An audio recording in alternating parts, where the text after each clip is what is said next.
Hey everybody, I'm Gary Palmer Jr., you're you. Together, we are minting coins. And with so much happening every day, so much happening every week, we get lost with the day-to-day news. We get lost with the day-to-day events that are happening across the Web3. Every so often, something kind of big happens. Lately it kind of feels like there's a lot of big things happening. We have things like the ENS town hall being sort of a huge event highlighting lots of details, sort of end of the year celebration of building. And, we have new ENS delegates showing up out of nowhere, number 3 on the list. There's a whole lot to talk about on that end, on the builder end, on the Web3 end. We have Visa coming in, building, on Web3 and building on the AA to do crypto payments for Web3 wallets. And what does that mean for ENS identity? There's a lot to talk about. There's a lot to discuss. And out of the gate, we have 184 here to discuss it with us. Hey, 184 here. Good to be here. And I will say it has been a massive week. So I'm a little bit under the weather today, but it honestly has been exhausting, the sheer amount of things that have been going on. And given this is ENS Tuesdays, everything kind of always relates back to ENS or Web3 identity. And I'm exhausted. I've been through bear markets before, but I've been through bear markets as a trader and as a quiet investor, not really somebody doing so much participation. And this time round, I am understanding when they say bear markets are where builders are made and bear markets are where it happens. I'm exhausted. And if this is the life of a developer all the time, I get why they're paid the big bucks. There is so much going on. Yeah, and I'm not sure if you're a developer yourself, but you're creating a lot of content. You're out there part of Web3. You're out there in Twitter. You're out there on minting coins. You're on ENS updates. You're in the town hall rooms, and you are consuming and creating content yourself. And it's not a walk in the park, creating code or creating content. At least that's maybe you disagree. No, I completely agree. It's a different thing, but it also takes energy, effort. You're constantly using your mind. I wouldn't say I'm as big of a creator as other people out there, but everybody takes everybody does a little bit in their life. And I have to tell my wife that I build and do things, otherwise I wouldn't be able to do this for a living. So that's my story and I'm sticking to it. You ever watched the Flintstones as a kid? You know who Fred Flintstone? Yeah. Do you know about the Flintstones where Fred Flintstone and Barney joined the fire department? No, do tell. Oh yeah, there's at least one episode where they're a part of the Bedrock Fire Department, and they live in the Stone Age, and everything is made of stone, so nothing actually ever catches on fire. So they just go and they just hang out, play cards. This is too good. All right. This, I think that is very apt for some days when I wake up. Yeah, we're the Bedrock Fire Brigade. With our hats. Yeah, I'll chat on it later. Yeah, we should. Yeah, that's probably. I wonder if that's available. Bedrock Fire Department. .eth. Yeah, well, in Bedrock, there's no fires, but in Web3, there always seem to be a lot of fires. In Web3, there always seem to be a lot of things that are happening that people are talking about, things to be aware of, different types of, magic carpet rides on their way up or rug pulls on the way down. There's a lot going on, and especially in the ENS space, in the metaverse space, we love talking about it. And that's why I encourage people to check us out at mintingcoins.com, see what we're up to, see how you can support us. Like this video. It really helps when you like this video. So give this video a like, subscribe if you haven't subscribed. Check it out. Check us out at mintingcoins.com. Become a member. Supports what we're doing here with this content, supports what we're doing with Web3 domains, sponsoring writers to become thought leaders in the bear market. So we know who we're talking to, and we know who's out there. once the bull market comes back, and then we have a whole other bunch of crazy topics to talk about.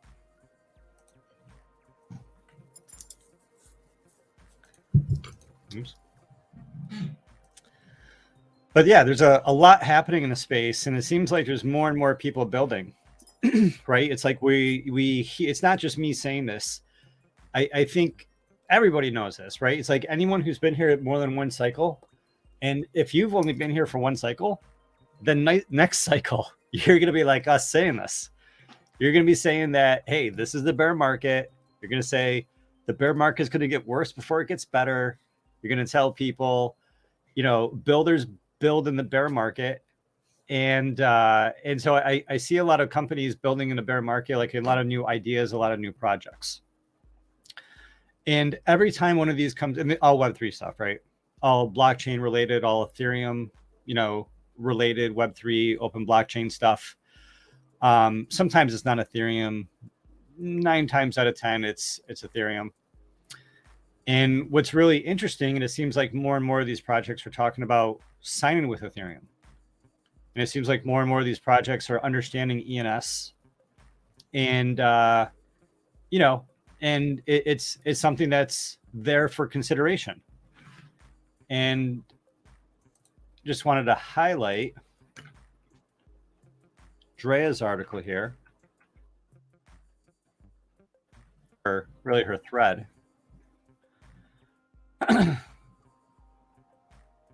Let's see here. Yeah, so this is a great thread. Go to Twitter. Go follow Thread Girl, or not Thread Girl, Drea, who writes threads. It's crazy Thread Girl doesn't write more threads, although I've seen a couple lately. But Drea is definitely the queen of threads, ENS thread queen. I wonder if threadqueen.eth is available. And yeah, just a great thread, just helping people understand what is signing with Ethereum, what is authentication, how is this good for connecting your wallet to a Web3 app or dApp, and not just connecting your wallet, but signing with your credentials, proving who you are, authenticating. And yeah, she just gives great examples. This was, remember the old door lock that unlock with the ENS names? And granted, that could be any NFT. You could do that with a Bored Ape or any NFT. They just chose to do with an ENS subdomain, and the benefit of the ENS subdomain with the locking situation is that you can take the ENS subdomain away, because not every ENS subdomain has to be, a sovereign subdomain. Like, you're like just like this guy's showing in this example here, it might be like a hotel room. And if it's a hotel room, you only want to give them the subdomain key for, as many nights as they're going to be there. And then the subdomain key would get, taken back or burned. It would expire essentially. Yeah, but I think we're going to see more and more of this signing with Ethereum from different companies, and, lots of people talking about it. This was actually just highlighted pretty significantly. And I think it was the latest Bankless. I don't have it up here, but the latest Bankless podcast with Vitalik. And Vitalik, highlighted it, and, highlighted that as an example of what is awesome in the Web3 EMV world. What do you think about ye old signing with Ethereum EIP 4361? Yeah, so before that, I'm just looking now. I didn't know that Vitalik recently spoke on Bankless, so I'm searching it now. I find the guy completely remarkable, which would sort of be my segue to this thing here, which is, there are plenty of articles that write about signing with Ethereum or Wallet Connect or, any aspect of ENS. But taking a subject from a week or two ago, storytelling is really important. And I think for us as, for Gary, for 184, for anyone that's listening, for anyone that's interested in Ethereum, not just ENS, the more you read, the better storyteller you can become. The better storyteller you're going to be to someone that doesn't know about this whatsoever. So, in this thread, there's the hotel lock, there's the car lock as well. but each time you read someone else's way of expressing it, you get better yourself. So I love this. I mean, there's been more. Drea is great, but I love reading again and again and again because I find new ways of expressing it to whether it's my niece, my nephew, my brother, my sister, a stranger, and I'm a little bit less of a fool every time. But what was the question? What do I think about the signing with Ethereum EIP? Yeah. I mean, think it's yeah. great. What do you think? So what do you think about signing with Ethereum and companies just like, maybe seeing more Web3 companies know about it and talk about it, and signing with Ethereum and ENS? I think that I mean, so ultimately it is in partnership right now with CCIP. Those two things being released are going to be game changers. It's they are two separate things, but the two of them combined are what's going to attract private enterprise. There's a few other things that need to happen as well, but those two things, that's where private enterprise is going to get excited, because then they can say, okay, we're offering signing with Ethereum, where so signing with Ethereum, and maybe we're also getting our own .eth, and we're enabling subs, and it's not going to cost you a cent. Okay, for us to give it to you with CCIP, it's not going to cost a cent, which means that they're not only utilizing signing with Ethereum tech, they're saying, and all of you can do it too. It's the Oprah, you got a car, except you don't have a $7,000 tax bill that comes with that car. So yeah, it's amazing. I just don't know what that domino is going to be. I've sort of said that it's signing with Ethereum, CCIP, and Ethereum reaching the completion of the purge, the merge, the surge, all that sort of stuff. When that completes, it's rockets from there in terms of adoption and all the amazing things we'll see. But as far as I'm aware, so correct me, signing with Ethereum is kind of complete.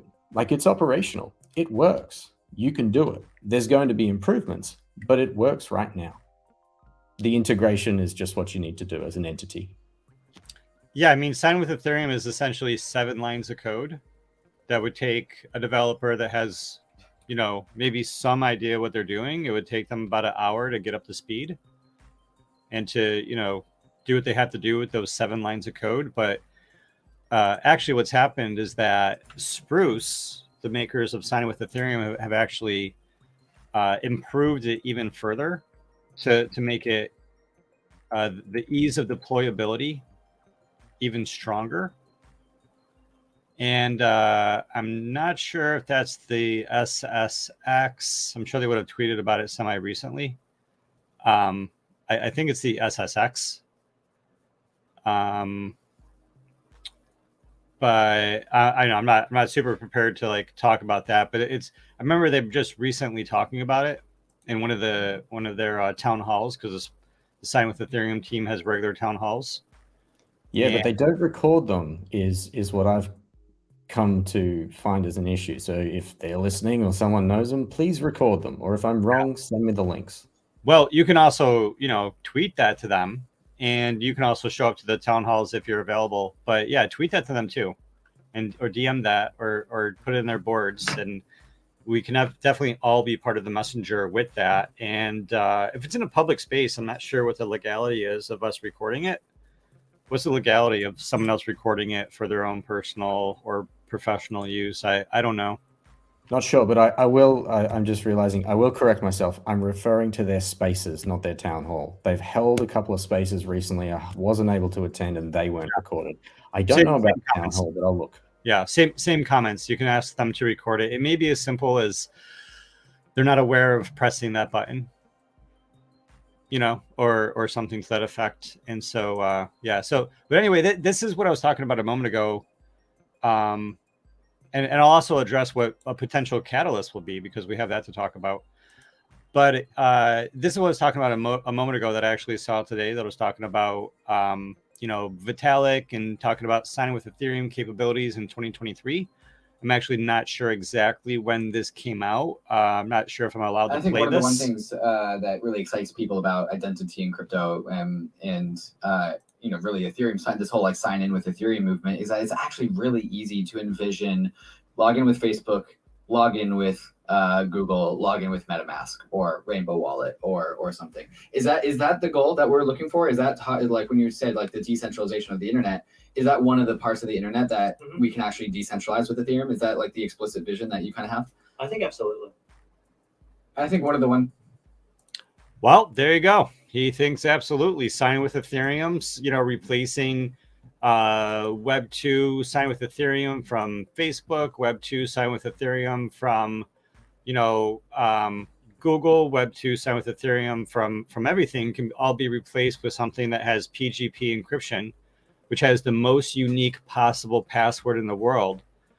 And not only is it the most unique possible password in the world, but it's also a password that you don't need to keep in a database, right? Because like with your Twitter passwords, all the Twitter passwords are in a Twitter database. With your Facebook passwords, all the Facebook passwords are in a Facebook database, right? And so when you get logged in somewhere, when you're using like Facebook, like, yeah, maybe the website you logged into doesn't have the Twitter password or the Facebook password, but your password is still out there. And it's essentially only a matter of time before that password gets hacked. So there's two things happening with signing with Ethereum. The first, your password does not need to exist on anyone else's website because only you are responsible for your keys. Your keys are your passwords. And the second thing is that because your password is your key is the most unique password it's long enough in terms of characters, right? It's more than 8 characters long. It's more than 16 characters long. And it's like a randomly generated password. So it's just more secure in every way possible, assuming that people understand the very basics of blockchain security and blockchain privacy. But yeah, so what's this here? So this is from Bankless. 2022 wasn't a total failure, and we got Vitalik's 6 reasons why. So he brings up in here a handful of things. And do I got to play this? Say that again. Do I have to play this? I don't think you have to. I was just going to sum it up. So Okay. It's another mention of ENS, and Vitalik's he's written a fair bit about ENS this year, much to people's delight and also to people's controversy. Yeah.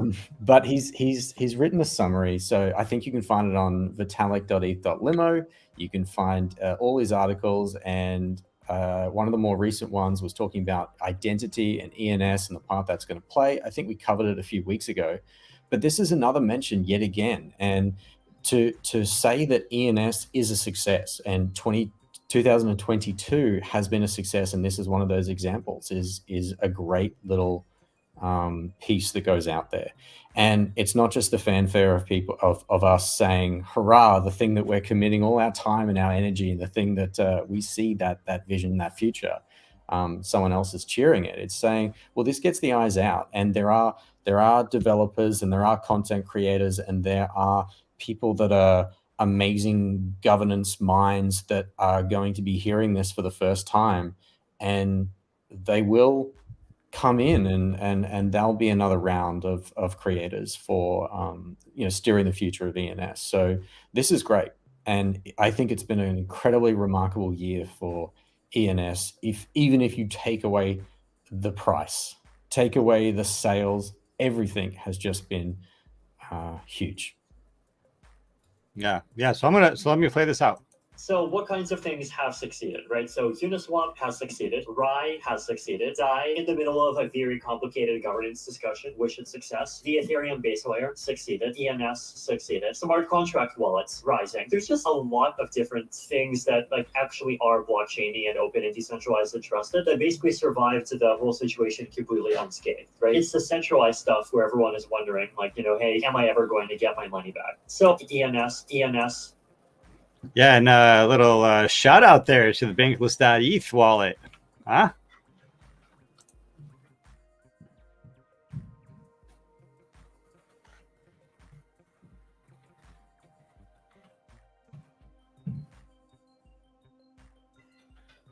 What we got here? Banklessshows.eth. Bear Market Buddies.eth.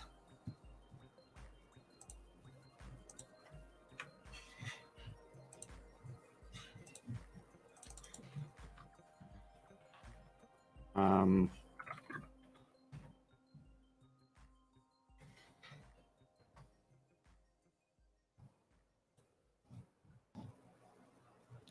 where's Bankless go? Must be on the other address. Everybody does this, right? It's not just me that scopes people's wallets, right?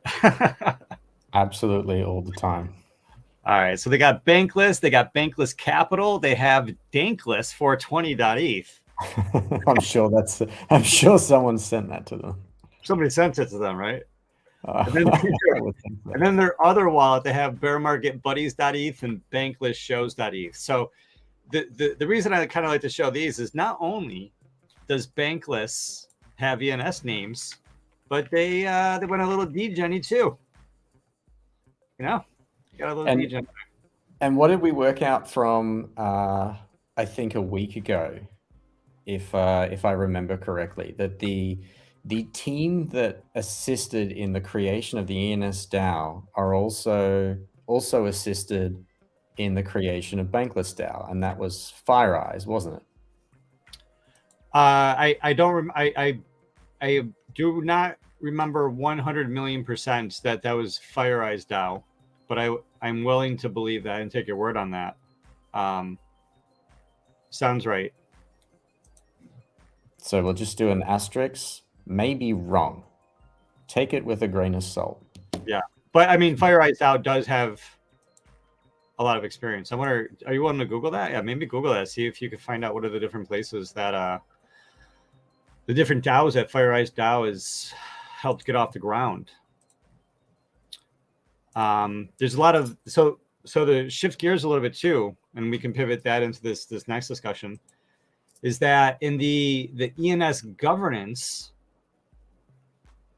So here we're looking at ENS, decentralized naming for wallets, websites, and more. ENS.domains, we know what we're looking at here, right? This is the tally.xyz website where we can interact with different DAOs that we have tokens with and that we can connect with. Just change my resolution there. Yeah, and so there's a brand new voter on the scene. How do I actually get a different URL? Is this the one I want? No.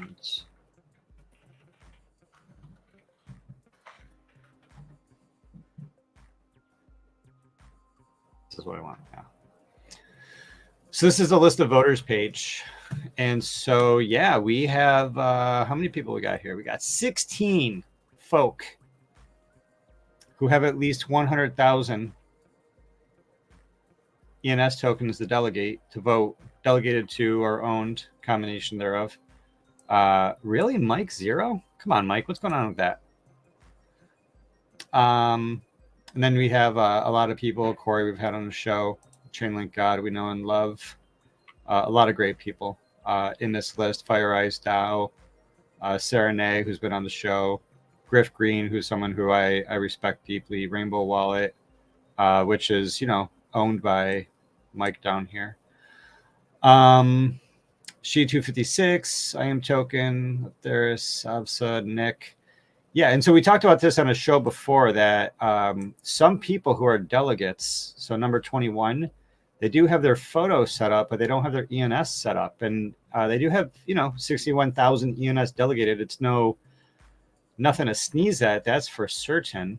And there's other people as well that don't have their ENS name or an avatar set up. And, they do have a significant amount of tokens. These things are not uncommon. We could see it happen several times. Again, sometimes with the PFP, sometimes without the PFP, usually without the PFP. But, we just came across, 6 or 7 in the top 40.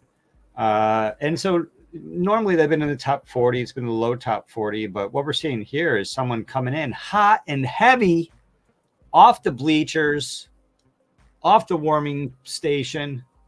They're done warming up. So this particular person, they have owned the tokens since June 20, and there's all sorts of speculation. I'm going to throw one piece out there because if it even if it's wrong, it might have you reading this person's take. Okay, so Arthur Hayes. Arthur Hayes is the, I think, former CEO. You know, the notable figure of BitMEX. But Arthur Hayes has been writing pretty great articles for several months now, and in June 17, he released one of his articles that included a little segment. Actually, let me find it and I'll paste it in the thing. But he released an article. I'll do it in a minute. He released an article, and it's his take on the market, and included looking at a few projects. And one of them was ENS, where he compared it to ENS tokens specifically. Arthur Hayes, right? Arthur Hayes. Yeah. I've got the link. So we'll pause and I'll find it. It's Is he out of trouble? Is he out of home detention? I think he had like a $10 million fine. And is he? Let me put it like this, because trouble is ambiguous. Is he able to come to America without worry? I don't know. But that's really cool. I mean, Arthur Hayes is definitely a big name in the space. You know, from the crypto exchanges. That was Poloniex, right? Am I getting that right? No, BitMEX. BitMEX.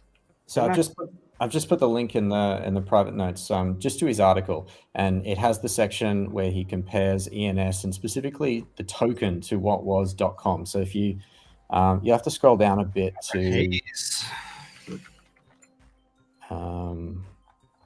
or search name service. But he put that article out on June 17, and I have no doubt that he also had other people proofread, and it went out beforehand. So I'm throwing out there the little speculation: is this an Arthur Hayes play? Because he did mention it as something that he's putting some of his wealth into. He thinks it's a play, a long-term play, and it is, you know, critical infrastructure. So critical protocol, critical infrastructure.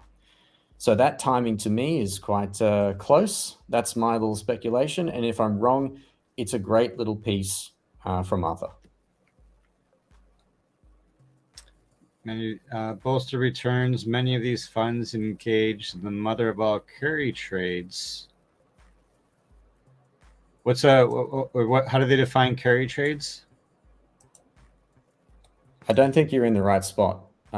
So scroll down to. Yeah, what's a carry trade? Don't know. Okay.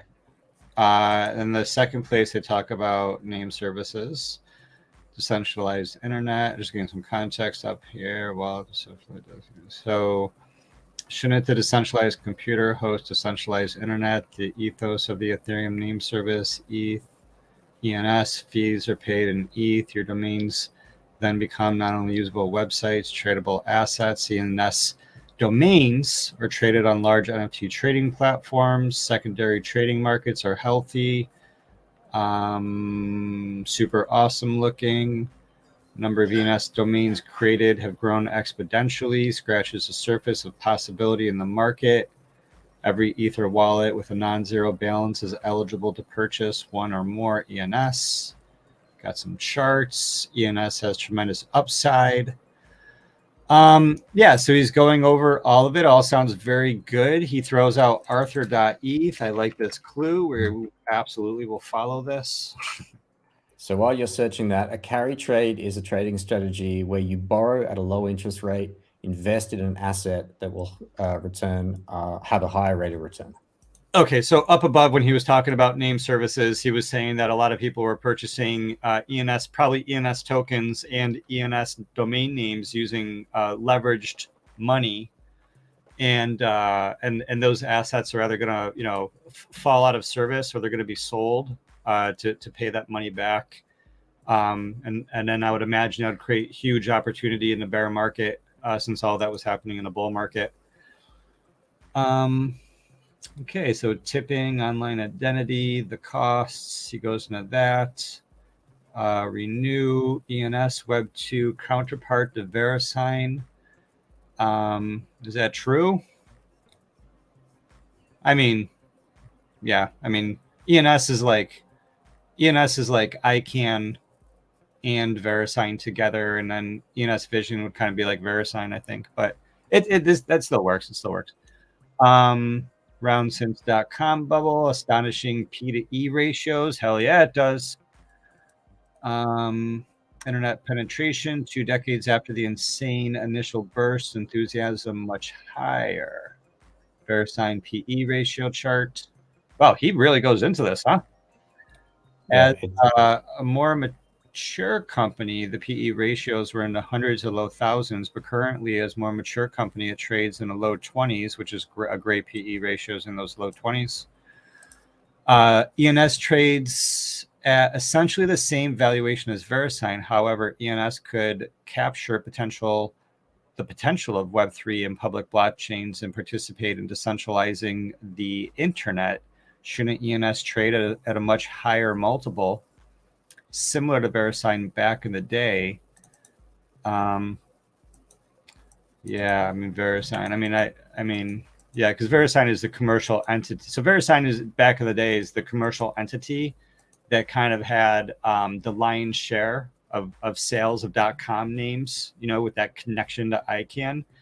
And yeah, they're the company that would have had like a PE ratio to do comparisons to. So it's good to do the comparison to VeriSign in terms of like the with the financial data. Yeah, so he's saying that, if you look at Web2, PE ratios, growth, it was really incredible. So ENS should be not only incredible, but multiple times more incredible because of the multiple effect of blockchain and the effect that's going to happen on the overall economy, the internet economy, the metaverse economy. So anyway, time will tell if ENS can support more than .eth domains. Well, he didn't do all his research because ICANN, TLDs are all ENS names. And there's also the concept of the ENS superdomain, such as what .earth is doing, right? Where and even Vitalik, when Vitalik tells people what is, I don't know if you saw that tweet of mine, from Vitalik, when Vitalik tells people sometimes what his ENS name is, Vitalik doesn't even say .eth. He just says, this is my ENS name, and he leaves off the .eth, right? And that's the concept I've been telling people for like 6 months or a year now, or plus, where people are just going to leave off that .eth. It's technically going to be there for the system to work in the protocol, right? But, Can you imagine having to say, like, you get your DNS import? Can you imagine having to say .com? Ugh. Can't do it. I just want to clarify. Hey! I imported a .com. Web3 domains is .com is I have to say .com. Web3domains.com is an ENS name because I don't have the .eth because I thought of the idea after and somebody already owns it and they want to take my 1 ETH offer. All right, this is over. See ya. No. So I just want to clarify something. I just want to clarify something from further up with the carry trade thing. So in that paragraph, Arthur wasn't mentioning carry trade in the context of ENS. It was a different sentence. It was this one up here where it talked about carry trades because basically because I just searched for the word name service, and up here they talked about decentralized domain service protocols, i.e. ENS, probably other ones as well. But he was just saying here in the last bull market, capital flooded in, usually in favor of DeFi, chasing outfits. This includes lending, proto-crypto banking, both spot and derivatives, decentralized exchanges, NFT marketplaces, decentralized domain names, just to name a few. And to bolster returns, the funds engaged in the mother of all carry trades powered by Terra USD, which has since, failed. And so I was just wondering, since they were talking about carry trades, it kind of sounded like it was like a leverage thing. But and so he's saying that decentralized domain name protocols, which I would imagine is the ENS token, more so than the domain names, but potentially domain names as well, that those were, purchased with leverage, as everything was. And everything was purchased with leverage in a bull market. And now that we're in a bear market, people need to sell, because like we still might go lower. I don't know if you saw my tweet earlier today, but there's a huge chance that Grayscale, if they don't get their ETF, then they're going to find alternative roads to bring their product. And the product, and they owe, this isn't really for today's show, but they owe Genesis $1 billion, right? Like the Winklevoss twins. Barry Silver at Grayscale owns the Winklevi twins at Genesis, a Billy. And so Grayscale really needs the Grayscale ETF, right? GBTC to become an ETF. And if it doesn't become an ETF, then you're going to have to find an alternative financial vehicleization for the GBTC trust. And that alternative vehicle may require Grayscale to sell 20% of their Bitcoin, which I think, I was looking at, it was like over 100,000 Bitcoin. And you know what happens when you want to sell 100,000 Bitcoin on the market? Bad things. Yeah, let's hope that whatever that is, let's hope that's an OTC, and maybe that's the opportunity for various other entities to come in. But yeah, it's a lot of money. Yeah, it's a lot of money. Like if we go into a recession, if the S&P drops, and I don't know, like I don't know a lot about money, but I can talk shit at the bar. If the S&P drops 30%,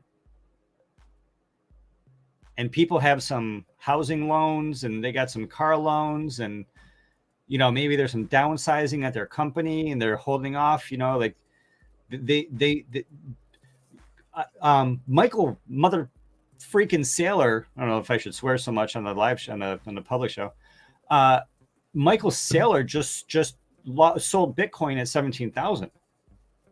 Are you serious? He offloaded some of it. That's what I saw, because people were making fun of him. They dollar cost average at like 50,000. I don't know if you can fact check for that for me. Now, do you recall if this was personal funds? Because he owns a lot personally, or was this part of? I thought it was through MicroStrategy. Okay, gotcha. But I don't know if you want to try to actually fact check that for me, but yeah, I'm pretty sure like he needed some cash, and they sold a little bit of Bitcoin at 16. And because why? Because he's a business, and businesses need money. And if shit gets worse in the economy and the S&P goes down and numbers go down because the Fed is shooting too high with the interest rates, because the Fed wants to get to a 2% inflation, and basically they have to strangle you to death to get a 2% inflation, and they're going to make the economy worse, because they think they only have to strangle you until like you kind of black out, but they're going to strangle us until we completely black out. And then we might actually have brain damage, because that's like how much tightening you're going to be doing, and the economy with the raising of the interest rates. And then that tightening of money can just cause a trickle effect in the economy, a trickle effect in the S&P. What happens in the macro market will absolutely then affect us in the crypto market. Because, the 95% of all the Bitcoin that's owned in the world is owned by, kind of like rich people, which you can easily show in a Bitcoin rich list. And so, if they want that money, or if they need that money, or if they think that Bitcoin's going to go down, if they see it going from 16 to 14, and if they get freaked out and spooked and they think it's going to go to like 10, they might sell to try to like, we just don't know, right? It's just like, when things start going down, they start going down. And Grayscale selling 20%, even if there was an over-the-counter trade, right? Even if it's an over-the-counter the trade, that's going to spook the market. If the Mt. Gox lawyer, right? Like every so often he has his Bitcoin to sell. That's all downward pressure. That's all going to cash, I'm crossing my fingers. Yeah. So sorry to put the fear in everybody, but there is a huge chance that things get worse before they get better. And the point of bringing all that up in relationship to this context is that there's a lot of people that own all sorts of, tokens, some of them shitcoins, some of them governance tokens. And some people will sell their ENS tokens. If Bitcoin goes to 10K, sub 11K, and if Ethereum goes to, 600, 500-600, what's ENS going down to? There's a lot of people. There's a lot of people with a lot of holdings, and I think that they know what I know, and that's when Bitcoin goes down, everything goes down. Because Bitcoin goes down, then Ethereum goes down. If Ethereum goes down, everything goes down. Why? Simply because everything has a trading pair to Bitcoin or Ethereum. So Bitcoin has a trading pair to Ethereum. When Bitcoin goes down, Ethereum goes down, and Ethereum has a trading pair to everything else. When Ethereum goes, so if you have a token where its trading pairs to, like, the vast majority of the trading pair is connected to a stable coin, then that would actually, I think, and I'm not an expert, but it seems like that has less an effect because it's pegged to a stable dollar instead of pegged to something else that's going to be free falling potentially.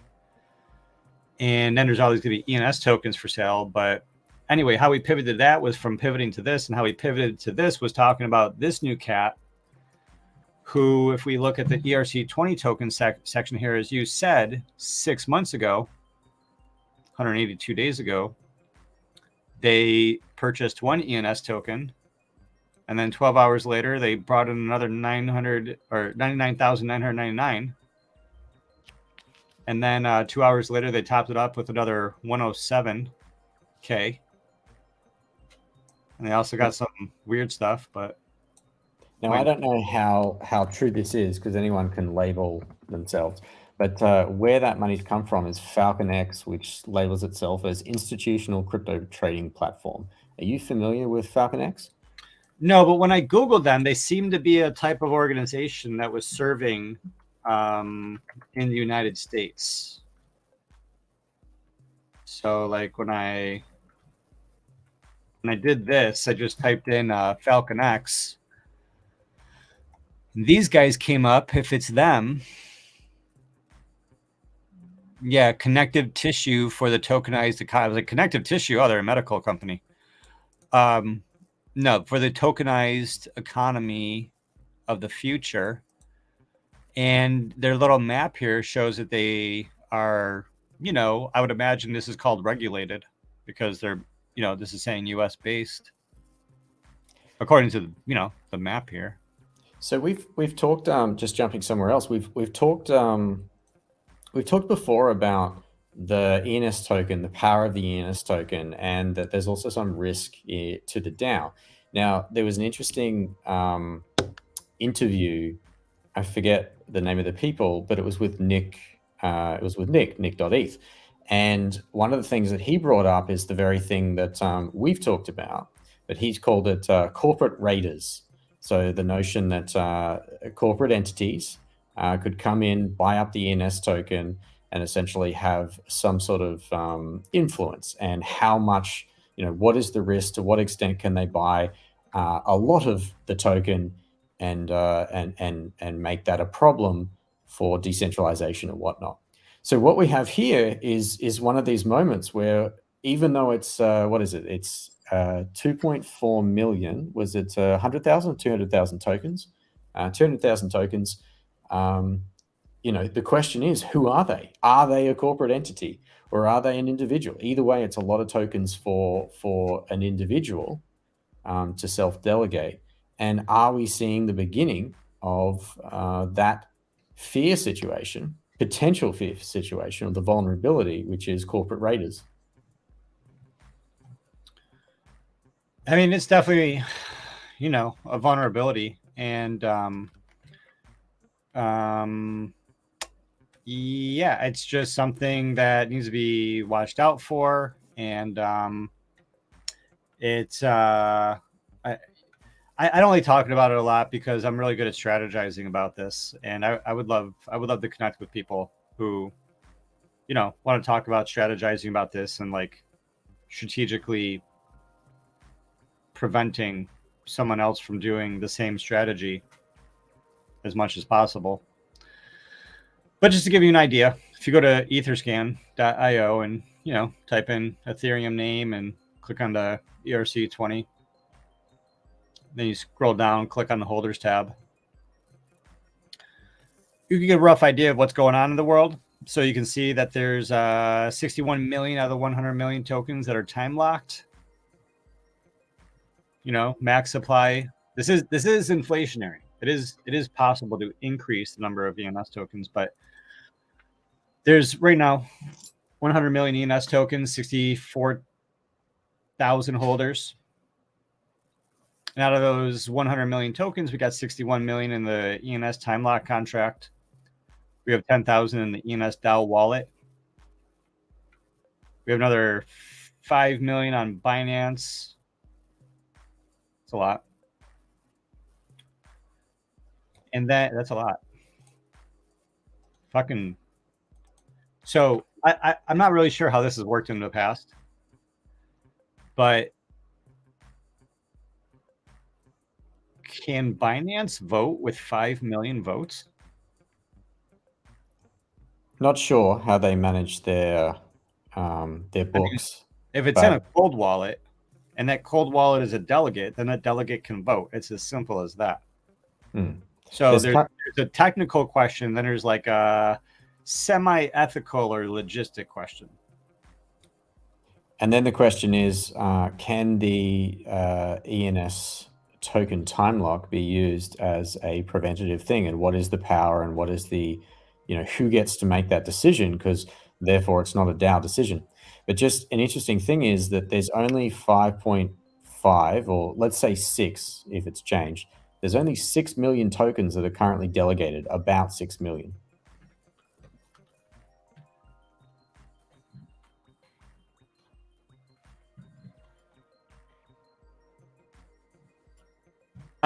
Yeah, but I mean, those other like someone can just easily buy a million tokens and then delegate them. Correct. So what we have is, right now as we're voting, the ability to influence right now is because we don't have that many delegates, that many delegated tokens of the total amount that exist.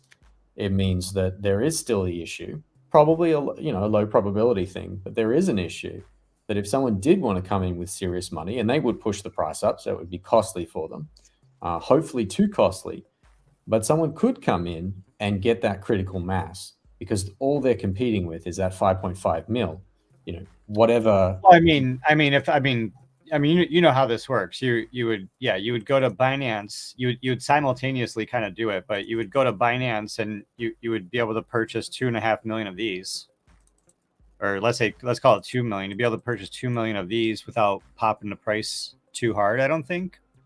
And then Uniswap pool. Where's the Uniswap? I was actually looking at it. So like even in here, you can get like, you could probably get like easily like the 78,000 of these without pushing the price too hard. Like if you try doing like 100,000, you might push the price too hard. But I mean, you just like spread it around a little bit. But I mean, if you got like 100,000 there and 100,000 there and a couple million there and 500,000 wherever. And the way that this works is that whoever does this first is going to have, the first mover is going to have a major competitive advantage. All right. So what am I looking at here? This was just getting the current count of delegated votes up the top, 5.4 million. Cool. Yeah, just to show people where you can get it. So if you go to the ENS forum, you can search ENS dashboard and you'll find the links. Oh, so it's the number. Okay, right. So there's almost 12,000 delegates, and so that number. Wow, the number's been decreasing, huh? Oh wait, no. Oh, right. Yeah. So that's relatively been that's decreased a little bit, but it's actually stayed the same. It's actually increased maybe a little bit lately. How old is this? Just a month old. And then then token sales are a steady decline. Or undelegated votes, I guess we would call them. It's interesting, this little bump here. It's like someone undelegated, redelegated, undelegated, redelegated. Yeah. 5 million currently delegated. I wonder, with this, I wonder what percentage of these tokens What do I want to know? It's interesting because on one hand, there's a percentage of the tokens that have been delegated that will never be undelegated because people lose their keys or whatever. And then, yep. Sorry, I don't mean to jump. There's been some chat about whether or not putting, so in order to promote voter or delegation participation and deal with the fact that there is that loss over time, and you want to make sure the delegates are the active delegates, because in theory, people will delegate to those who are active. You want to encourage that. And, you know, you'll delegate to those that speak for what you would want. So there's the notion that, as an example, you might say 2 years is the time that a particular token is delegated. But what happens, as an example, would be, say, after 12 months or the 13th month, it starts dropping the weight of that particular vote. And so from 13 to 24 months, let's say it drops from 100% of the voting weight of your tokens, it's going to drop all the way down to, say, 20% or 30%. So you're still always going to have some sort of a, this is what I proposed at one point, you're still going to have some sort of a your vote counts. So even those tokens that have been lost, they'll still be delegated, but they might only be 20 or 30% of their actual weight. And what does that do? That encourages you every year or every whatever period of time to go and follow that process of redelegation. And the DAO is looking to make that free. So every year or whatever period they see, redelegation won't cost you anything. Now, the 12 to 24 months... Currently, real quick, that redelegation being no cost is assuming you have a minimum of 100 ENS tokens. Yeah. So, I mean, the 12 to 24 months, in my mind, is just an example. I think it needs to be more than that. It's kind of like your token should reduce over the course of more like 24 to 36 months, because a year is not a long time. But I think that is one way to kind of say we're not going to have particular delegates that have unchecked power because of people that are laying dormant and not active. And it's not hard to chime in every 2 years and say, you know, if you own 100,000 tokens and you're delegating to someone else, or 50,000 tokens and you're delegating to someone else, well, there's a little responsibility there as well. And that is what we have. We have responsibility tokens. But I'm talking a lot, but something I've just noticed on that dashboard chart, they must be live changing this document, because so it's a keep an eye on this space, but there's a final tab called revenue earnout chart. I don't know what it means, but it looks like they're doing an overhaul of this, because that is new. Yeah, editing live. What am I? Oh, this is a Data Studio. Yeah, this is Google Data Studio. Cool. Yeah, let's see what we have here. So daily income and active ENS names next year. So, yes, this is a projection earnout chart. Oh, I know what this is. I think this is yeah, so they do sort of unique accounting, so that when they make when someone purchases when someone registers a name, an ENS name, for 10 years, they don't count 100% of that revenue is earned in that year. So they project out their revenue earned. And so these numbers you see, this is how I interpret this. You know, the active names, right? Like when they're basically how many names in the future is in terms of not expired, and you know, assuming they expire and assuming no new names are registered, you know, then we're going to be down to this number.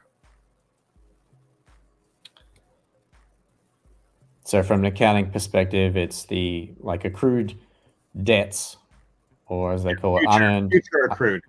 Yeah. Yes, that's what I think that is. Yeah, but just keep an eye on this sheet, because when you look at this sheet over here, this is only showing you the people that are delegates. And this sheet is showing you every address that has ENS tokens. You still with me? This is showing you every address that has ENS tokens. And so Homeboy, where is he? This guy, I think he's this guy. So Home Person, they would show up on this sheet before they show up on this sheet, right? Because then here they had to take extra steps. And so what that means is that this is a different dude. This is a different dude. This is a different dude. This is a different dude. For all you know, this is the same dude that has 800,000 tokens. And maybe this is theirs too, and they have 1 million, you know? And whose is this? And this is a contract, but whose is this with 700,000? Right? You don't know. It's not a contract address, allegedly, or is it? Oh, this might be the ENS account. This might be an ENS cold wallet. What am I looking at here? ENS time lock, ENS cold wallet. So yeah, this is the ENS. Okay, so I know who that is. You know what I'm saying. Who's this guy, huh?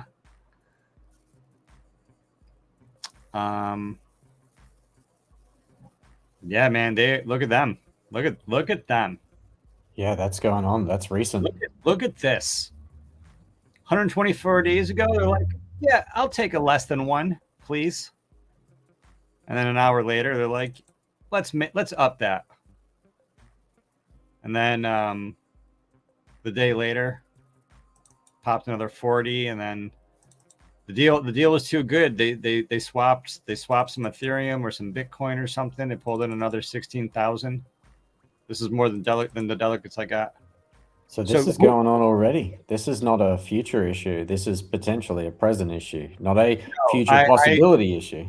I've been bringing this up since day one, man. This has been happening. This is just happening every day under our nose. We don't know it. And you don't know how meticulous somebody is. You don't know how meticulous somebody is that they put the exact same amount in every one. You know, granted, all those were contracts. But you don't know how meticulous somebody is. This, like, who's to say this isn't all the same dude? And they don't want to show up. They don't want to show up as being someone that has 100,000 tokens. So they just separate it into 4 different wallets. What are the chances that all this is deposited the same day? Yeah, can you what is the day too? Let's get the price of what they paid. All right, so this is 387 days ago from the ENS cold wallet. Oh, so this came from the. So this is this probably all came from the cold wallet. So this would have been payouts to people. Yeah. So this is actually these are payouts from the DAO origination. Okay. Just to clarify, the person that's shot up to position 3 as the self-delegated, when they purchased, it was roughly the same price today, so $11.50. Yeah. Okay, so good point. Some of these here that are going to be exactly the same, like, yeah, these might be from the cold, but still, my point is still valid, everybody. And wherever they did get sent to, or who received them, these are people that are not, well, whether they are delegating, we can't see from here, but it would be nice to see an ENS name, wouldn't it? Look at this guy. 140, 140, 200, 160, 170. Jeez. Coming in. They're at like 24,000 of them, which is $250,000 worth. Look, everything else in here, garbage. How much Ethereum? None.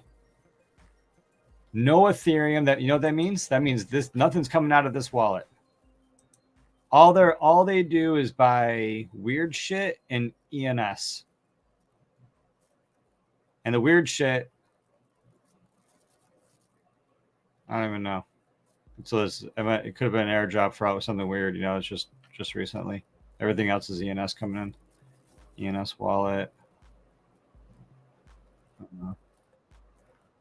Yeah, so, you know, kind of fun. This is like could this be a Coinbase wallet? I don't even know. I don't know. Maybe it's a Coinbase wallet for all I know. Anyway, the point is still valid. Somebody could have multiple addresses.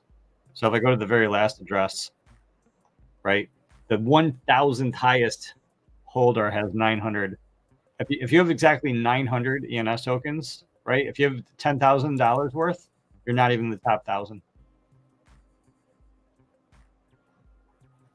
Okay.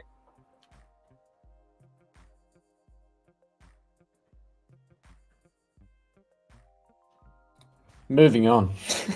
Moving on. For real. Moving on. So, and moving on, but still talking about the exact same thing. PayPal announced through all of its crypto services that it's integrating with MetaMask. So essentially, when you see the PayPal logo, you will also see the MetaMask logo to give you the option to purchase with your crypto wallet. And as I said, I tweeted, I commented, PayPal is using MetaMask. MetaMask uses ENS. Therefore, PayPal uses ENS. Therefore, PayPal is going to have a vested interest in owning tokens, so their developers will be able to pass their own proposals. And once PayPal is purchasing ENS, then Visa is purchasing ENS, and Facebook is purchasing ENS, and Apple's purchasing ENS, and maybe it starts with PayPal purchasing ENS tokens because of this deal with MetaMask. But we also got this news out of Visa where they are working on all sorts of cool stuff, including how to use account abstraction, AA, in order to create automated payments, reoccurring payments through your crypto wallet. Through your crypto wallet based on Ethereum that has a natural Web3 identity of ENS. And so we see very clear connections between PayPal getting in the game very directly. This is on the heels of Stripe getting in the game. So Stripe is working with I think some things. Plaid, maybe. Stripe is working with Plaid. But PayPal is working with MetaMask. Visa is working with Ethereum in addition to other blockchains that they're testing on. And they could be, having really good reasons to purchase ENS tokens themselves. Getting highly directly involved, right? These are made Visa. We're talking about Visa. We're talking about PayPal.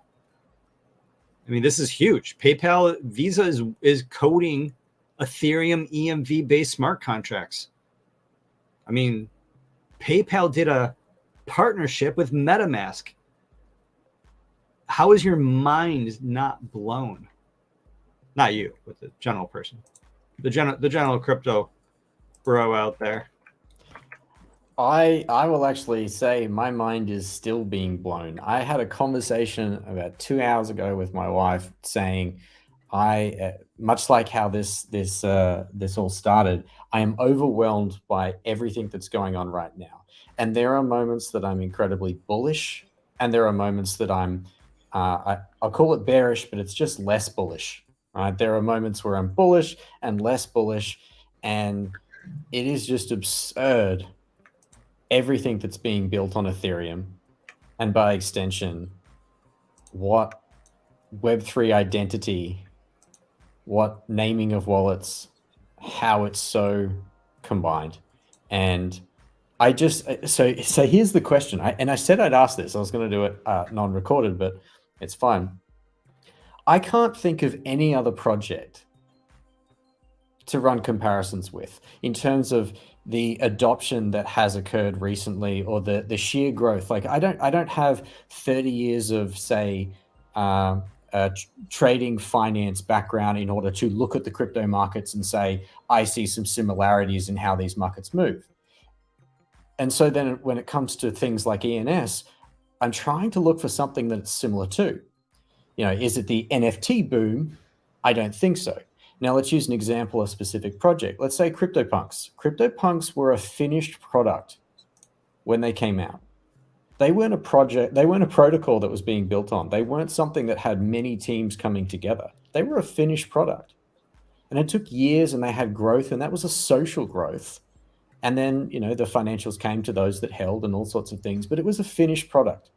And now it exists as something that is core to NFTs, core to cryptocurrency, core to blockchain. It epitomizes so many things, but it's not the same as what ENS is. If we look at the merge that did occur, or any massive thing that occurs on Ethereum, it tends to be lots and lots of research, lots and lots of testing, lots and lots of work that goes into it, and then it's executed. Sometimes surgically, other times it's happens in other ways. I'm not a developer, so I don't know how to express it. But these things get focused and then they get implemented. And other blockchains don't count because they all decide to be EVM compatible because it makes sense. Good for them. It's not that they don't count, just they don't count in this discussion. But I cannot think of any other project that has the same amount of development that exists in the same core way as ENS. It's not am I wrong, it's what am I missing here? What am I not familiar with? So critical to the public good future. Yeah, it's really hard to give a good example. And I think you're right that there just isn't one. ENS, for as much as people bitch and complain about the core team, and as much as, they complain about Nick or whoever, because, Nick isn't a degen like they're a degen, right? Nick is obviously a genius. And not like everyone doesn't agree with everybody on everything, right? I think that's a fair statement. And what? Nick, yeah, and yeah, Nick obviously cares about Web3 and decentralization and blockchain and the ethos of what we're doing here, and it's just made good decision after good decision after good decision. And yes, it's not just Nick, it's Nick. It was everyone as a part of that original team, Makoto and Jeff and, just like all the people I can't even name, Brantley, just everybody that was there really in the trenches back in the days over the past 5 years when ENS, there were times when it absolutely 100% could have failed. And because of the leadership, because of the decisions, because of the ethos, a lot of things, right? There's no investors. They never spent crazy money on marketing or things they didn't need. And they didn't need investors. They were able to do what they needed to do with what they had, slow and steady progress. Wasn't about a cash grab. It wasn't about investors. It wasn't about, how you're going to make people rich or what are the bags or, they were like, we got to have renewal fees because of these reasons. And we got to have this because of that. And we have to think of the future and we have to think of ICANN. And so there really was a lot of altruistic power, right? Altruistic execution that was like so much more than their intentions. And it, as much as possible, it definancialized the system, right? And in a world where everything is financialized, they definancialized the NFTs, they definancialized the ENS token itself. The only thing it's good for is for voting. You can't even use it for payments. And they just, take away that financial incentive. And it's just all the growth has been organic. And it's been from a development perspective. And I think even like, in like a case like Uniswap, it could be like a close second. Uniswap is a huge winner. And Uniswap isn't perfect. And I think that there's a lot that we can learn from Uniswap's success in terms of honestly, a lot of the same problems that ENS is, going to have, maybe depending on how vigilant we get, how quickly, in terms of the token ownership distribution and the, DAO token voting attacks.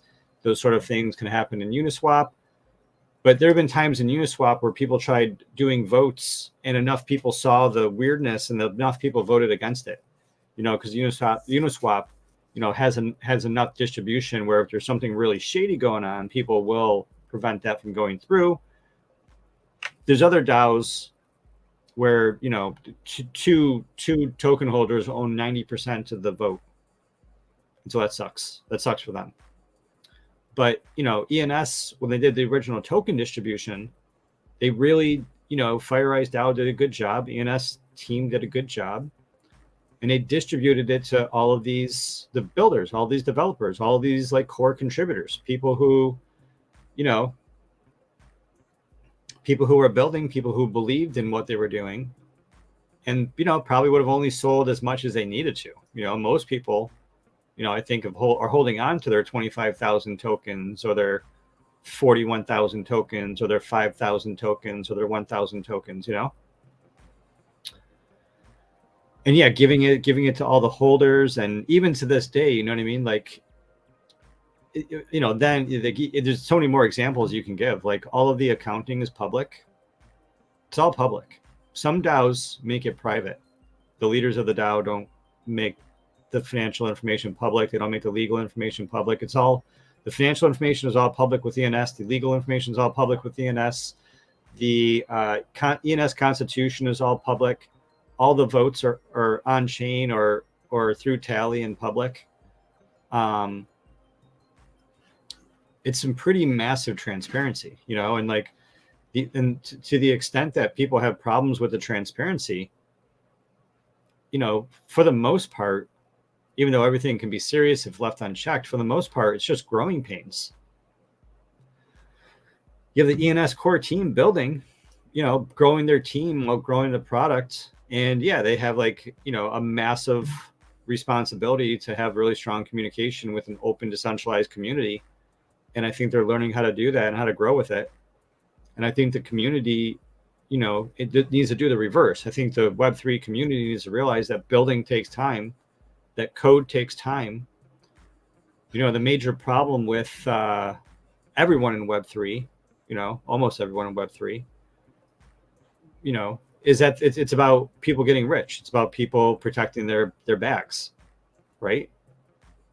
And even me, right? It's like, to some degree, it's like I'm here, like I'm creating content, I'm showing up to defend ENS, right? Because I care about decentralization. I care about what I've bought into. I want to keep what I've bought into decentralized and sovereign and free. Granted, like, my primary intention is to, be here long term. And I think that the long term value is with decentralization. And I think decentralization is more important than money.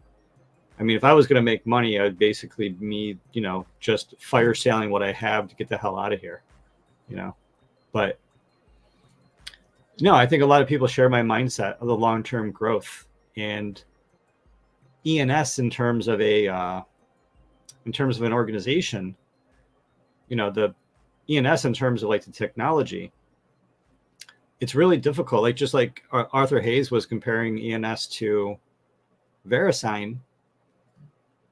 I understand what he's doing, because he's trying to get those PE numbers for comparison.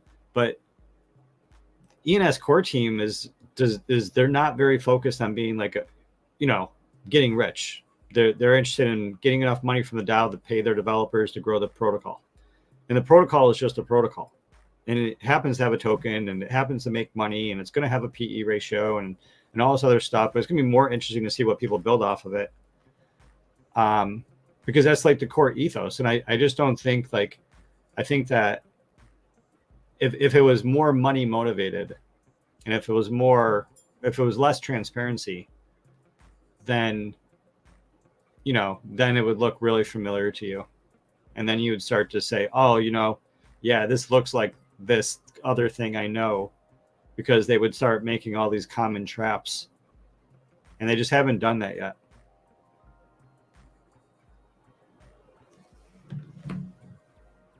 Yeah. It's here is all I'll say. I share the sentiment of that decentralized future and being a part of something that can do pretty amazing things, and will be the struggle, the challenge, the battle is not just with the corporate raiders. I'll keep that phrase going. It's also with ourselves. Do we sell out? Do we do Gary's fire sale on Thursdays? Yeah. It wouldn't be me selling out. That would be me, selling. Yeah, selling. Like selling out would me being like, yeah. There's a second meaning of selling out. Yeah. Allow the what's the word? Frivolity, whatever, facetiousness. I don't know. It's playing around. Yeah.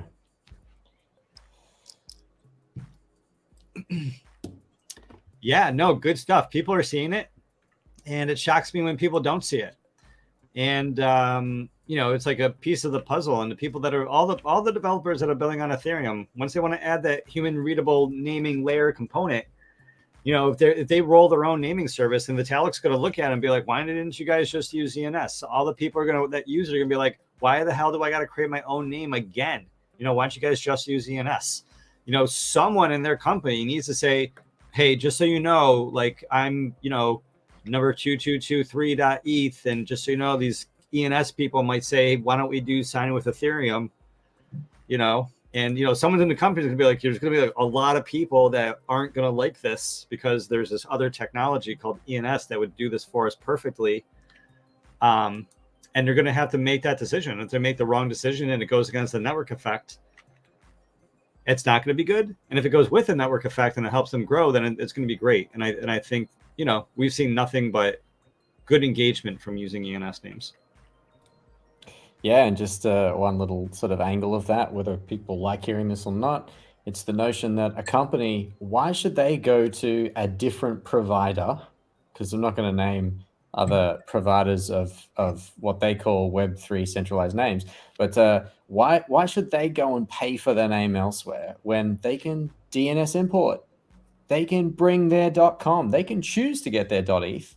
They can choose, and there's all sorts of things there, but they can bring their DNS. It's free. They already own it. It's not free because they own it. They're paying for it elsewhere. There's also the gas fee. And sure, I'm sure they can front the $100 on that. Gas is low, and who knows? I did hear that there will be ways for them to do subs that are also cheap, and they have access to CCIP. They have all the same access. Also, Nick and team are also working on the ability to make DNS imports essentially free or gasless somehow. So that is something that's being worked on, thought about.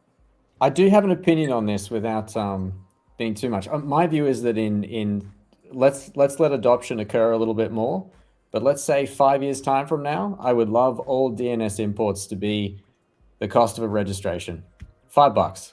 Even if it's a one-off, I would just love it to be $5.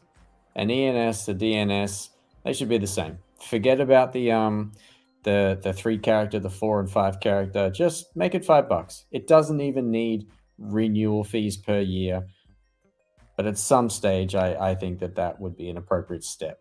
It's not well thought out. It just makes sense to me. I definitely think it's worth studying, and it's something that at first thought it's you don't have to do that, but you also don't have to charge for .eth names, but it makes sense to charge for .eth names to help reintroduce them into the market. Does it make sense? .com names expire normally, and so they have their own system of being reintroduced into their market. So we're talking about being reintroduced as Web3 names. If we charge them $5, then that can help reduce spam. And then subdomains would still be free, right? You can still make subdomains free if it's not on chain. I don't see why we wouldn't talk about the advantages and disadvantages, just so we, even if it's not a good idea, we at least talk about it so we understand why it's not a good idea if it's not a good idea, and what the reasons for it being a good idea are. Right? Too often, I think that we just don't want to talk about things, and then we don't talk about things. It's a bad idea, and even if it's a bad idea, by talking about it, you're able to understand why it's a bad idea instead of just feeling it's a bad idea. Yeah, I don't want to feel like my idea is great. I want to know whether it's dumb or not.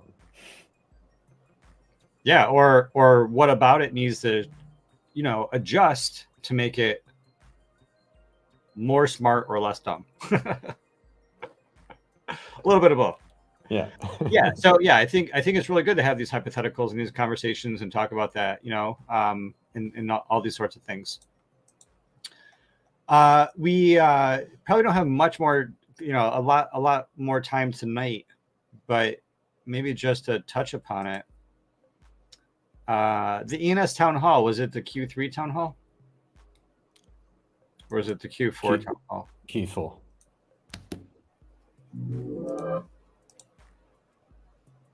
So it had to be here, right? Town hall.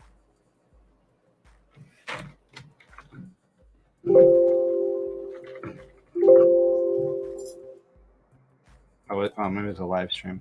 Oh yeah, okay. It's silly extra live stream tabs. Yes, so we had the ENS Town Hall Q4 2022 streamed just 5 days ago. You can go check out the ENS YouTube, which is youtube.com/@ENS domains. And it's very nicely time slotted. So I definitely recommend people come in here, check it out, see the updates, see what Corey has to say, Jeff, Nick, learn about the past half years ENS working group stewards, the ecosystem working group, the public goods working group, the meta governance working groups, and all of these different demonstrations of products that got put out there. So we had cool things coming out from Agora, from Planetable, from Philand. Or is that Philand? I think it's Philand. I think Philand.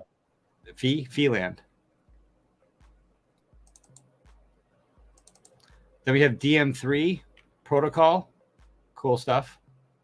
.art protocol at protocol.art. And you guys know them, you guys love them, ENS.vision in the yellow corner. So this was like great information, great overview. And and then you could just get a high-level overview from everything that's been happening in the past quarter, including some of these Web3 organizations that are building on top of ENS, including the protocol.art, including DM3, decentralized messaging for Web3. I met these guys at DevCon, totally cool. And they are connected with a lot of cool applications as well through their organization. Philand, visualize your identity.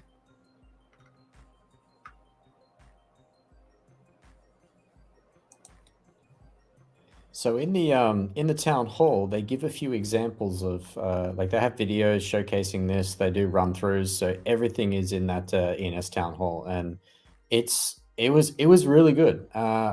There's one thing. So you're on Planetable right now. There's one thing that I've been meaning to do with a handful of my names that I want to build on, and it's establish a website.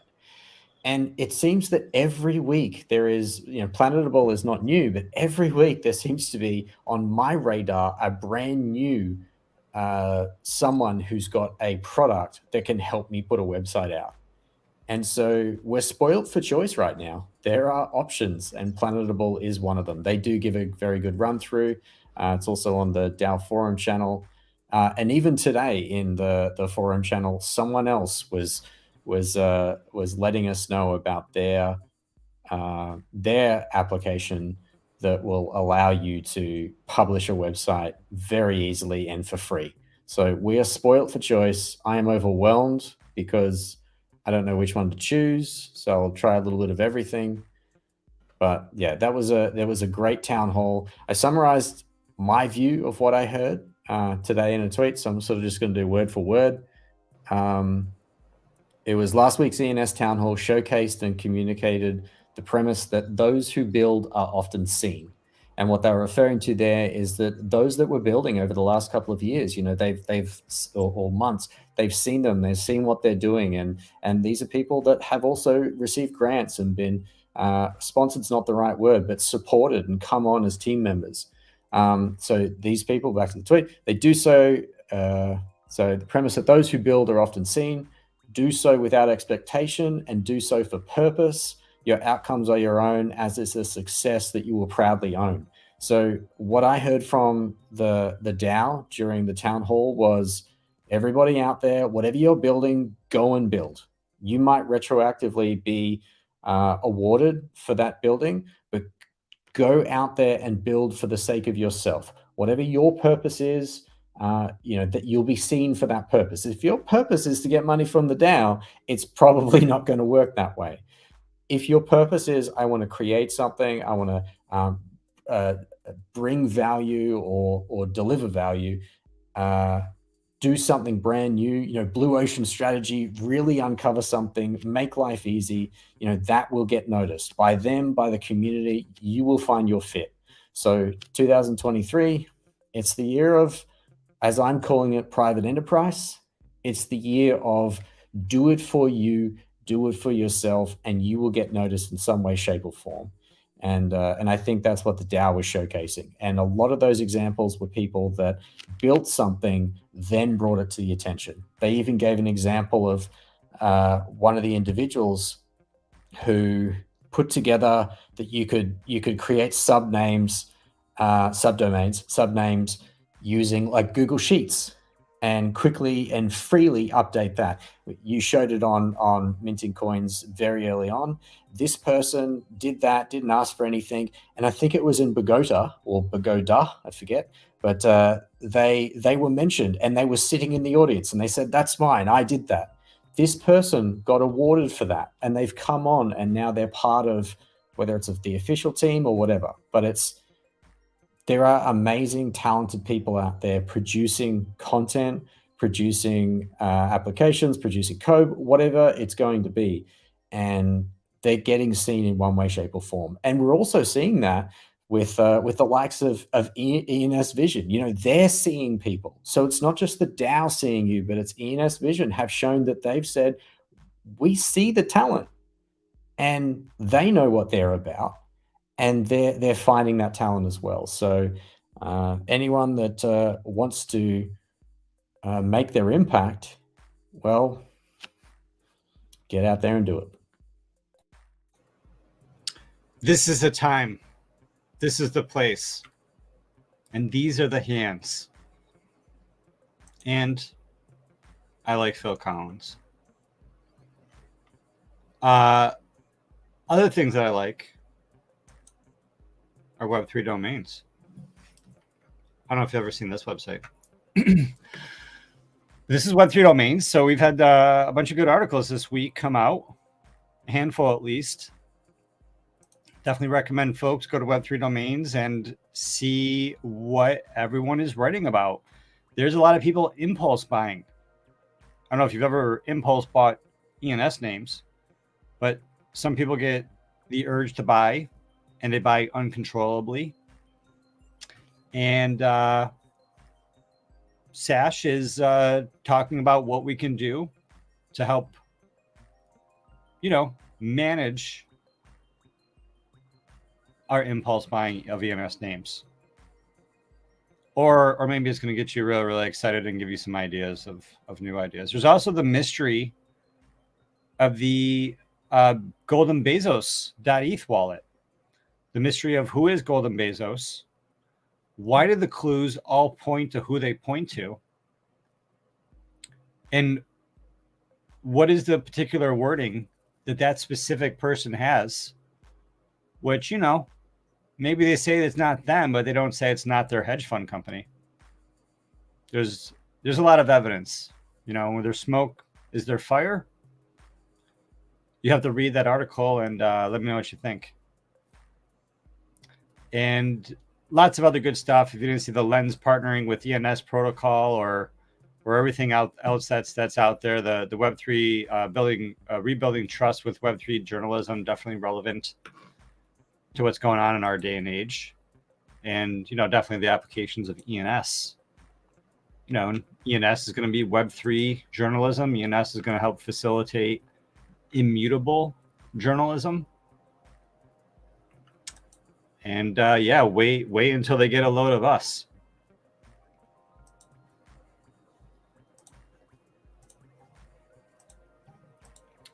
Yeah, but in terms of the week, I don't know. We have the ENS update show every day at 11 a.m. I think, what else we got going on? The 00 Sunday show coming on Sunday about subdomains. You know about that? I did, but I wonder, so what is Sunday? Sunday is Christmas. That might not be on, but it's definitely a regular that 00 started. You saying there's not going to be a Christmas show? Not sure. I have to put it to him. Either way, check out 00. I'm sure it'll be mentioned there. ENS Updates is definitely on this week. Yeah. And then is there going to be an ENS Town Hall Thursday? Should be. No. That is past. Or is this those one that just happened? That was the Q4 Town Hall. Yeah, but feel free to watch the YouTube on Thursday. Yeah, if you could watch it Thursday like you were there at Thursday previous. Yes. All right, cool. Yeah, then as far as minting coins goes, yeah, we're going to be having our Whiskey Wednesdays tomorrow. That's going to be fun. The Whiskey Wednesday before Christmas. And then Thursday, 184, you know, we're planning on having like a Christmas holiday show. You're going to show up to that? I just RSVP'd. I'll be there. Sweet. That's really cool. Yeah. Hopefully fill the room, talk about, you know, what we're grateful for and what we're expecting, and maybe a little bit about the new year. See if we can get together. Yeah, I think, don't know what you got planned, but today I was talking about, you know, capping off the year, closing 2022 and looking forward to 2023. For me, it's been a wild year, lots of good things, lots of less good things, lots of failures, lots of wins. It's been an awesome year. And this is a great time to sort of talk about that and share some stories. Indeed. Sharing stories of 2022 and maybe some hopes and dreams for what we feel we can accomplish, what is in our control for 2023.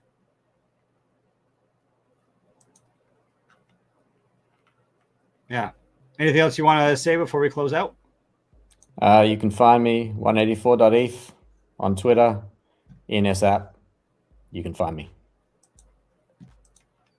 Yeah, I feel like we need a thing. Like I need like a URL to tell people to go to. You know? Right? Because we say use the ENS Manager app, and it's really hard to say go to app.manager.domains and check me out, you know? Okay. So what I'll say, like think about this, like, you know, with Googling, you would say, hey, Google me, or you would say DM me on Twitter. You know what I mean? It's like we need a simple URL or something to send people to, right? Like check me out on Ether. Check me out on 184.eth.limo. Okay. Well, all right, that's my new thing. 184.eth.limo. I am there. I might update it.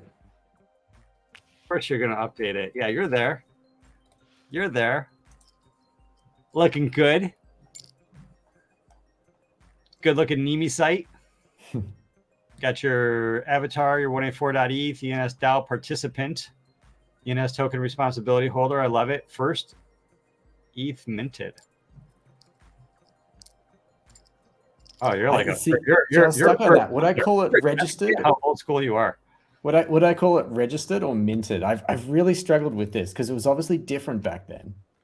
Or would it be first ETH battle, which would have been the 23rd because of the 2 to 3 day kind of thing? Yeah, man. I mean, it was.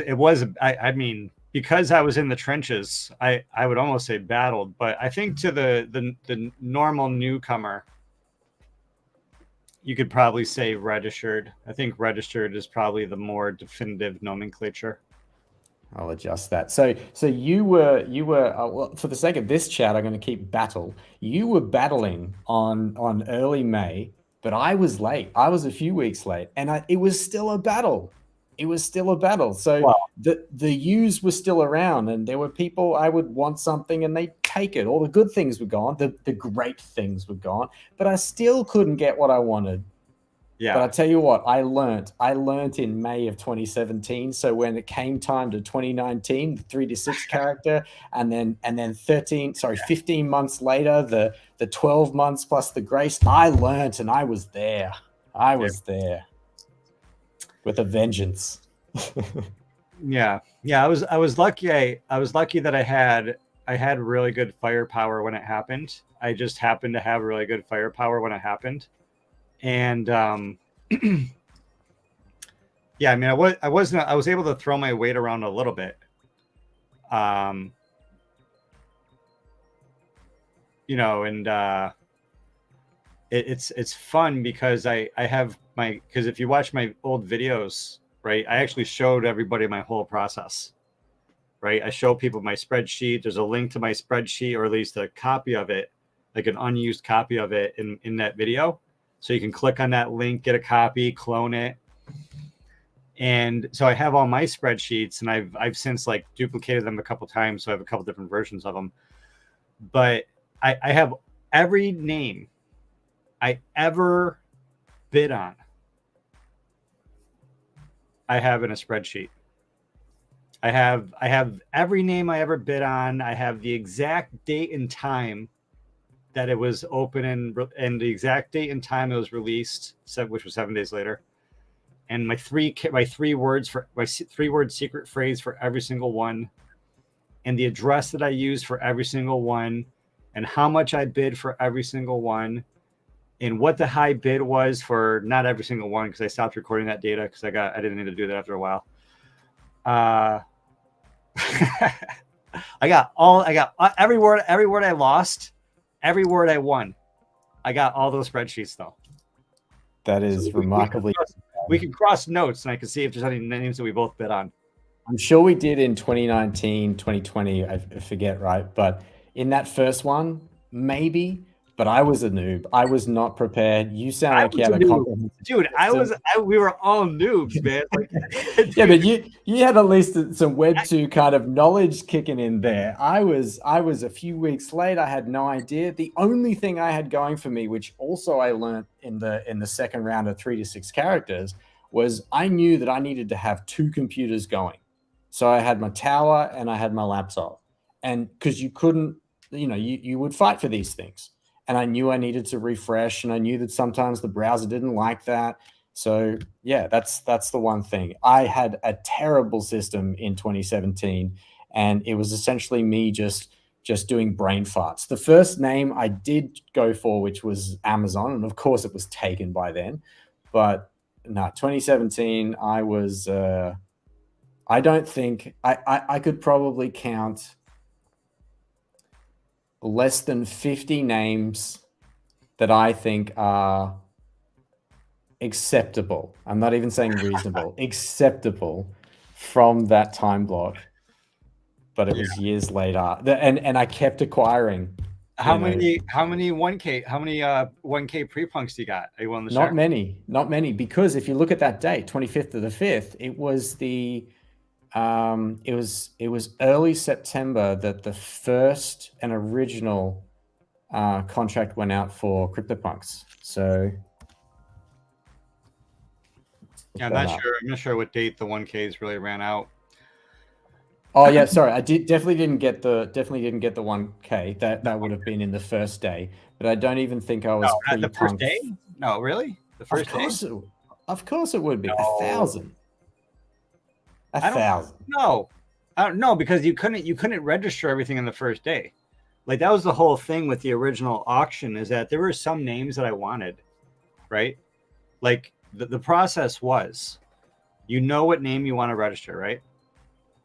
You put it into the I want to register this name or whatever it's called, because it wasn't registering, it was auctioning, it was Dutch auction, reverse Dutch auction, or no? Yes, reverse English. No, it was an English, whatever it was. And basically every name wasn't released until a certain date. So, Gary may have been, 6 days from now, and Gary Palmer might have been 8 weeks from now. And if you wanted to bid on, Gary Palmer, you had to wait until, June 6th. You know what I mean? You couldn't get it before June 6th. Whatever the date was, you couldn't get it before that date. Okay, so my memory, because again, I'm a few weeks late. Every name had a different release date. Every individual name in the world had a different release date. Every single, it wasn't like, oh, today's day one, I could register anything I want. No, you can't do that. Day one, you could only register the day one names. I did not know that. Yeah, like all the names were had a different release date up to like 2 or 3 months. I did not know that. By the time you got like 2 or 3 months into it, at that point, essentially every name over 7 character was available. But if you were there like May 4th, that's why the first name ever registered was the first name ever registered, because that just happened to be one of the names that was available to register that day. So I did not. So my spreadsheet, that's why my spreadsheet, you put in your name, and then you look up the release date of what the day it's going to be going. And then the end date, the date that you got to get your bid in by, because you had to be prepared for the date of your, the day you take that name to the ball. I did not have access to that information, which shows even more that I was going blind. Blind. Watching YouTube videos of my name. Oh, so just closing that thought. The first and original, I love throwing this in. The original CryptoPunks contract was June 9th.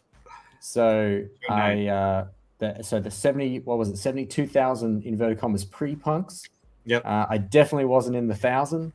And I was 2 weeks ahead of that. So I have a handful, and I think I did the majority that were after, and then subsequent months and years. But you have just told me something I did not know, and I wonder if I would have done things differently had I had access to that information. Had I been watching Minted Coins, maybe I would have battled with you for some other names, because the names that I got were pretty trash. Yeah, well, I'm glad that you were able to get what you were able to get. And there's a lot of people with some weak hands out there selling good names. And you can definitely, if you think about it, the way that, because I was still I've been scoping. I still scope, I never stopped scoping names, and I have really crazy primitive methods. Everything is a rock or a hammer type of thing, where every day I'm looking at the expired list, right? I do the same. I used to use Twitter, and so I would have this particular system of using the Twitter bots to follow the Twitter bot to look at every single tweet that was ever released, to look at every single name, and then to track that name right before there was a good Dune dashboard or something. So every day I sort of had already done my research for the 30 days previous, the 28 days previous, to know every name that was expiring that day. And I already sorted out what were the good names, what were the bad names. And as they were registered, I just had all these tabs open of every single name. and I would just, some of them would get registered, and I would just cross them off the list. Okay, that one's gone. And yeah, and then I would just wait until I got all the way down to the bottom, and I would just pop them. And there were a couple really good names. I can't say what they are, but they were grails, and I was able to secure a couple when they immediately after they were expired. Back when the auction was $2,000 initial. And most of those I did not get, because I later learned that there were people who were writing bots where they were essentially able to do the first transaction before the auction even really expired, and they were able to execute the second transaction. That's obviously much faster than I could do manually.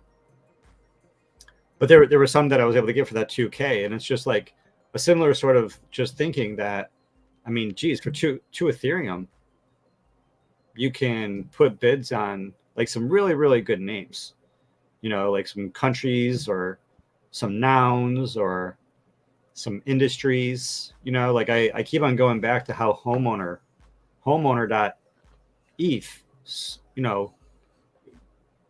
a bid was accepted for 1 Ethereum. Yeah. I mean, trade for 2. Yeah, trade for 2. Yeah, trade for 2. Or homeowner for 1. It's just, I was just saying 2, right? I mean, trade for 2. Who would have ever, dude, if I would have said you can put a 2 Ethereum bid on trade and they're going to accept it, you would just be like, yeah, maybe, Gary, in some universe, right? You wouldn't have believed that. You wouldn't, but it actually happened. Yeah. And so all the people that are out there that just like don't believe in pipe dreams, I mean, if I was just starting out, and if I could get trade for 2 and do nothing but hold a 5-letter word of trade and just fucking diamond hand the fuck out of that for 20 years. Just live a peaceful existence knowing you have that. And that's part of the game. It's just saying, okay, I can operate with below my means. I can operate with what I have, turn over what I need to, but there are some things that you just say, these don't need to be rushed. We feel rushed about a lot of things, but we do not need to. Especially if it's your only goose egg. You know what I mean? Fuck, like you lost a goose. You don't have a goose. You didn't lose it. You never had it. But there used to be a goose, and now you have one of its eggs. And that's cool. And if that's all you got, I'm saying if that's all you got, like, sure, you can flip that for 20 Ethereum. Or you can take a gamble, hold it for 20 years, or 10, even 5 years or 10 years.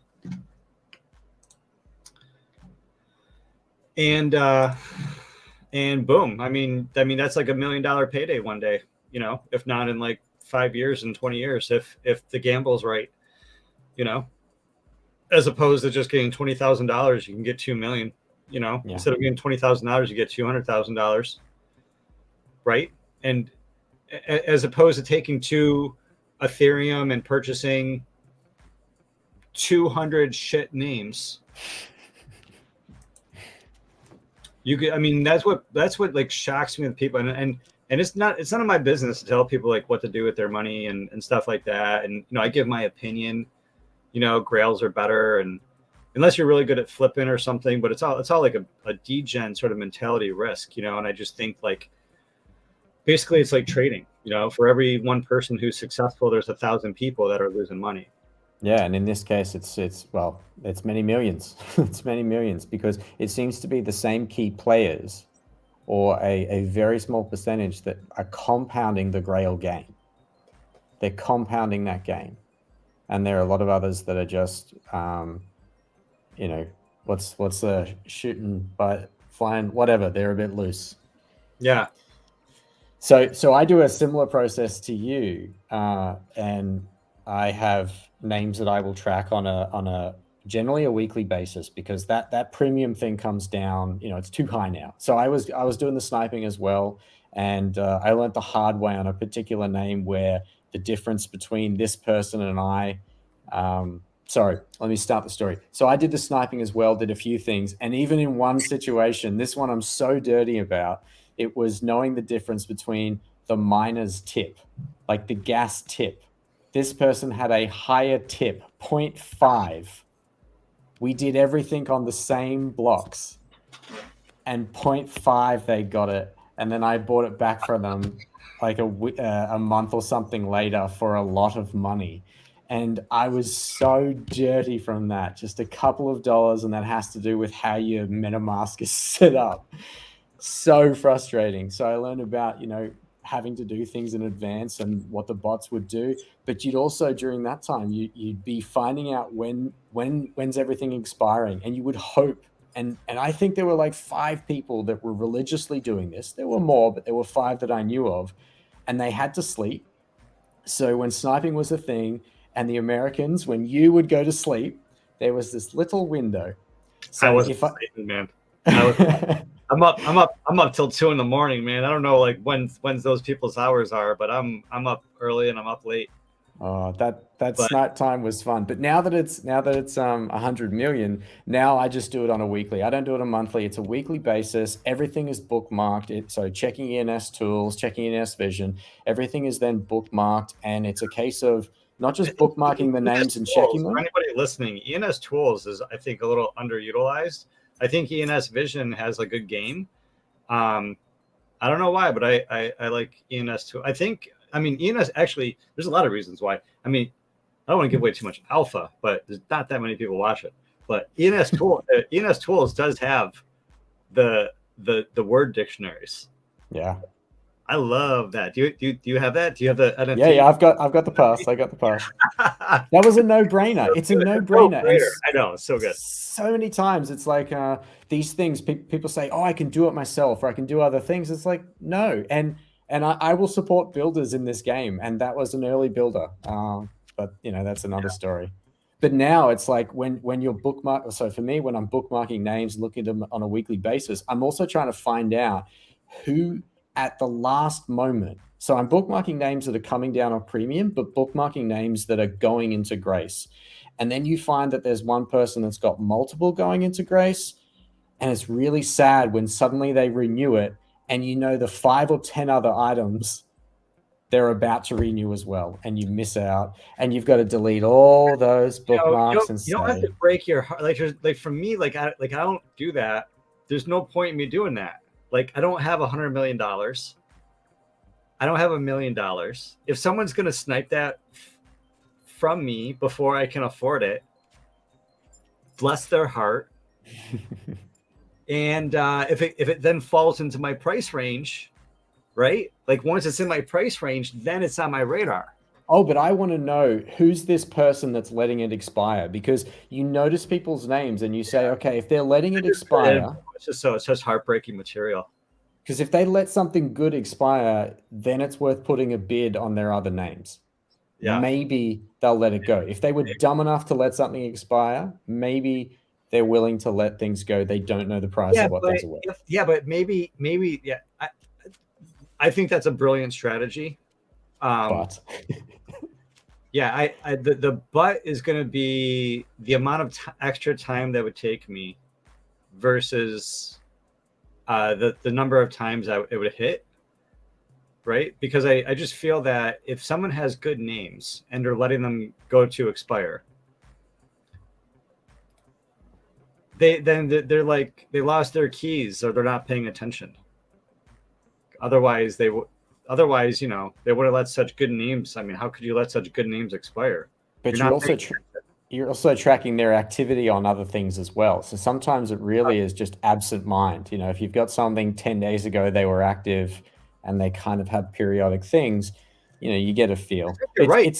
You're going to hit. Yeah. Sometimes you're going to hit. Yeah. That's totally good. It's totally 100%. And we have, we're basically going into the season. This is like the season of expirations. Yeah. Right? Because 3 months after the summer, you have the season of expiration for the short names.